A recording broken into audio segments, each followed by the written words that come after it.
कहानी एक लाडो चिड़िया की है। वो अपने 7 प्यारे प्यारे बच्चों के साथ घोंसले में बैठी हुई थी कि तभी अचानक से जंगल में तेज हवाएं चलने लगती हैं और तूफान आ जाता है। लाडो चिड़िया का घोंसला तूफान में उड़ जाता है। मम्मी, इस अचानक आए हुए तूफान ने हमारा सारा घोंसला तोड़ दिया। अब हम कहाँ जाएंगे? बच्चों, तुम चिंता मत करो, मैं तुम्हें मीनू मौसी के घर छोड़ कर आती हूँ। जब मैं हमारा घोंसला फिर से बनाऊंगी तब मैं तुम सबको वापस ले आऊंगी। नहीं मम्मी, हम आपको हमारा घोंसला बनाने में मदद करेंगे। हमें नहीं जाना मीनू मौसी के घर। बच्चों, तुम अभी बहुत छोटे हो और अभी सर्दियों का मौसम चल रहा है। तुम सब बाहर रहोगे तो तुम सबको ठंड लग जाएगी, इससे तुम बीमार पड़ सकते हो। इसीलिए घोंसला बनाने तक तुम मीनू मौसी के यहाँ पर रहो। इतना बोलकर लाडो अपने सारे बच्चों के साथ थोड़ा अनाज लेकर दूसरे जंगल चली जाती है। शाम होने तक माँ और बच्चे मीनू मौसी के घर आ जाते हैं। लाडो मीनू मौसी के घर का दरवाजा खटखटाती है। मीनू मौसी, अरे ओ मीनू मौसी, जल्दी से दरवाजा खोलिए। लाडो बहुत देर तक मीनू मौसी के घर का दरवाजा खटखटाती रही, लेकिन मौसी ने दरवाजा नहीं खोला। अरे लाडो, तुम यहाँ पर कैसे? क्या बताऊँ बुलबुल बहन? लाडो सारी बातें बुलबुल चिड़िया को बता देती है। इसीलिए मैं मीनू मौसी के यहाँ पर आई हूँ, लेकिन मौसी तो यहाँ पर नहीं है। वो 2 दिन पहले अपनी बेटी से मिलने के लिए जंगल से बाहर गई है। चलो लाडो, अब मैं चलती हूँ, मुझे अनाज लाने के लिए बाहर जाना है। ठीक है बुलबुल। बुलबुल चिड़िया वहाँ से चली जाती है। लाडो अब बहुत परेशान हो जाती है। पता नहीं अब मीनू मौसी वापस कब आएंगी। अब बच्चों को लेकर मैं किसके घर जाऊँ? इस पूरे जंगल में एक मीनू मौसी ही थी, जिनके घर मैं बच्चों को कुछ दिनों के लिए वहाँ पर छोड़ सकती थी। बुलबुल चिड़िया का घोंसला भी बहुत छोटा है। अब तो थोड़ी देर में रात भी होने वाली है।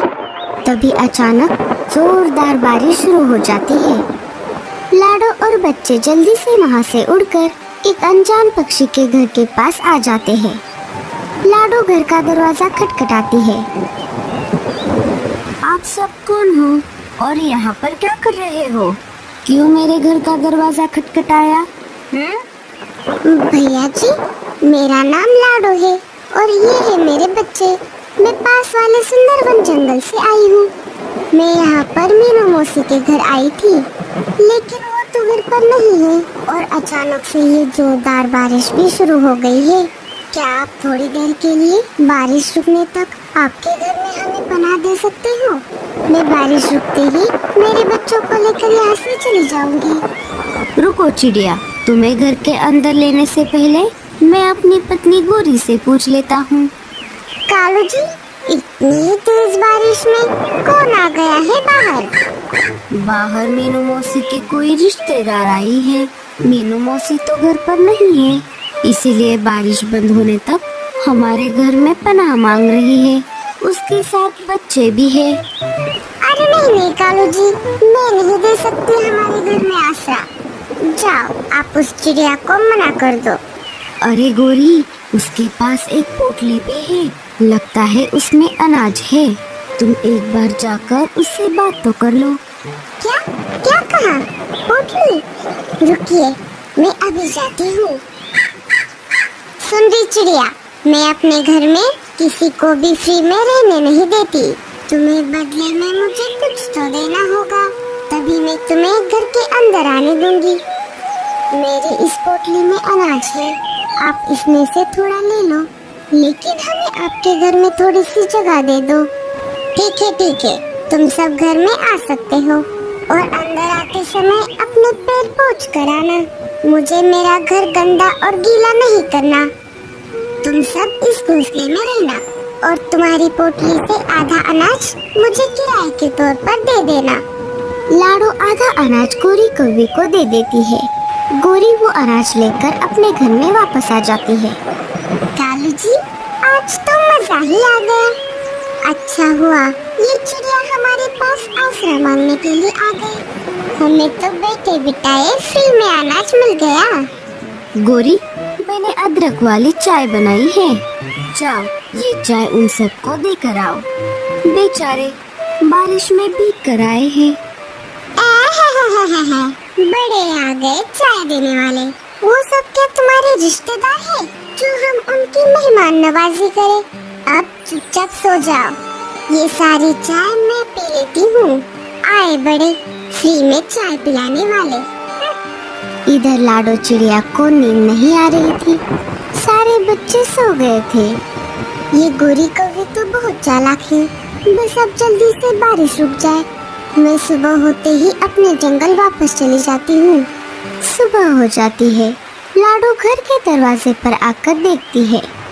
अरे बाप रे, ये बारिश तो बंद होने का नाम ही नहीं ले रही। अब मैं अपने जंगल कैसे जाऊंगी? लाडो चिड़िया परेशान हो जाती है। तभी वहाँ पर गोरी कौवी आ जाती है। सुन रे चिड़िया, बारिश आज भी हो रही है। अगर तुझे आज भी घर के अंदर रहना है तो बाकी का अनाज भी मुझे दे दे। लेकिन बहन जी, मैं तो पहले ही आपको आधा अनाज दे चुकी हूँ। अगर ये बचा हुआ अनाज भी मैं आपको दे दूंगी तो मैं और मेरे बच्चे क्या खाएंगे? वो सब मुझे नहीं पता। अगर तुझे इस घर में रहना है तो बाकी का अनाज भी मुझे देना ही होगा, वरना मेरे घर से अभी चली जा। लेकिन इतनी तेज बारिश में हम कहाँ पर जाएंगे? हम पर कुछ दया करो। अरे तू तो मेरे पीछे ही पड़ गई, या तो तू मुझे अनाज दे दे, वरना मेरे घर से अभी के अभी निकल जा। लाडो चिड़िया मजबूर थी और इसी मजबूरी का फायदा गोरी कौवी ने उठाया। लाडो ने बचा हुआ सारा अनाज गोरी कौवी को दे दिया। पता नहीं ये बारिश कब रुकेगी। मैं अब मेरे बच्चों को क्या खिलाऊंगी? जब तक बारिश नहीं रुकेगी मैं अपने जंगल वापस नहीं जा पाऊंगी। रात हो गई थी। लाडो और बच्चे गोरी के घोंसले में सो रहे थे। रात भर तेज बारिश चलती रही। सुबह होते ही लाडो दरवाजे पर आकर देखती है, लेकिन आज भी बारिश रुकने का नाम नहीं ले रही थी। तभी गोरी कौवी लाडो के सारे बच्चों को दरवाजे पर लेकर आती है। तुम्हारे पास मुझे देने के लिए अब कुछ भी नहीं है, इसीलिए तुम तुम्हारे बच्चों को लेकर यहाँ से चले जाओ। आपने हमारा सारा अनाज तो ले लिया, कृपया करके बारिश रुकने तक हमें घर में रहने दो। इतनी तेज बारिश में हम कहाँ पर जाएंगे? बड़ी आई बारिश रुकने तक रहने वाली। मैंने क्या धर्मशाला खोल कर रखी है जो फ्री में तुम्हें रहने दूं? अगर तुम्हें मेरे घर में रहना है अनाज तो देना ही पड़ेगा। लाडो और बच्चे बारिश में भीग रहे थे। मम्मी, अब हम कहाँ जाएंगे? हमें बहुत ठंड लग रही है। ये बारिश का पानी तो बहुत ठंडा है। चलो बच्चों, हम किसी और पक्षी के घर जाकर मदद मांगते हैं। लाडो और बच्चे वहाँ से निकल जाते हैं और थोड़ी दूर आने पर उन्हें एक और घर दिख जाता है। वो उस घर के पास रुक जाते हैं। लाडो उस घर का दरवाजा खटखटाने ही वाली थी, तभी वो खिड़की से अंदर झांक कर देखती है। अरे बाप रे, ये तो शिकारी चील का घर है। अगर इस घर के अंदर चली गई तो ये हम सबको खा जाएगा। लाडो और बच्चे चुपके से वहाँ से निकल जाते हैं। लगातार बारिश में भीगने की वजह से बच्चों को तेज बुखार आ जाता है। लाडो और बच्चे एक बड़े पेड़ के नीचे रुके हुए थे। अब मैं क्या करूं? मेरे बच्चों को तेज बुखार आ गया है। इस जंगल में मैं और किसी को भी नहीं जानती। लाडो रोने लगती है। तभी वहाँ पर रानो चिड़िया आ जाती है। अरे बहन, तुम सब इस तेज बारिश में बाहर क्या कर रही हो? तुम्हें मैंने इस जंगल में पहले कभी नहीं देखा। क्या तुम रास्ता भटक गई हो? लाडो सारी बातें रानो चिड़िया को बता देती है। तुम चिंता मत करो बहन, मैं तुम्हारी मदद करती हूँ। आओ मेरे साथ। रानो सबको साथ लेकर अपने घर आ जाती है। पहले इस कंबल से अपने बच्चों को ढक दो। मैं तुम सबके लिए अदरक और इलायची वाली चाय लाती हूँ। रानो सबके लिए चाय लाती है, लेकिन बच्चे चाय नहीं पी रहे थे। क्योंकि उनका शरीर बुखार से तप रहा था। बहन जी, बच्चों का बुखार तो बढ़ता ही जा रहा है। मैं अभी जाकर डॉक्टर उल्लू चाचा को बुला कर लाती हूँ। उल्लू चाचा बच्चों की जांच करते हैं। बच्चों को बहुत ठंड लगी है। मैं कुछ जड़ी बूटी दे रहा हूँ। आप ये इन्हें समय पर खिला देना और जितना हो सके इन बच्चों को गर्म रखना। चाचा, आपकी फीस कितनी हुई? रानू चिड़िया, जिस हालत में ये माँ और बच्चे तुम्हारे घर आसरा लेने के लिए आए हैं, उस हालत में मैं इनसे कैसे फीस ले सकता हूँ? आपका बहुत बहुत शुक्रिया चाचा। कोई बात नहीं, अब मैं चलता हूँ। रानू बहन, आपका बहुत बहुत शुक्रिया जो आपने मेरी इस मुश्किल हालत में मदद की, वरना मेरे बच्चों का क्या होता? नहीं नहीं लाडो बहन, इसमें शुक्रिया कैसा? ये तो मेरा फर्ज था। हमें मुश्किल वक्त में एक दूसरे के काम आना चाहिए। कुछ दिन ऐसे ही गुजर जाते हैं और बारिश भी रुक जाती है। रानू बहन, मुझे जाने का तो मन ही नहीं कर रहा, लेकिन अब मुझे चलना चाहिए। आपके साथ रहकर बहुत अच्छा लगा, लेकिन आपका घर तो टूट गया था, तो आप कहाँ पर रहोगी? पहले मैं अपना घोंसला फिर से बना लूंगी, तब तक आप मेरे बच्चों को अपने घर में रखो। घोंसला बन जाने के बाद मैं इन्हें लेकर जाऊंगी। लाडो बहन, चाहे तो आप मेरे घर के पास ही अपना घर बना सकती हो। मम्मी, रानू आंटी सही कह रही है, हमें उस जंगल में वापस नहीं जाना चाहिए। वहाँ तो आए दिन तूफान आता जाता रहता है और हमारा घोंसला टूट जाता है। आप भी रानू आंटी के जैसा लकड़ी का घर बना लो, फिर हमारा घर नहीं टूटेगा। अरे बेटा, मुझे तो लकड़ी का घर बनाना नहीं आता।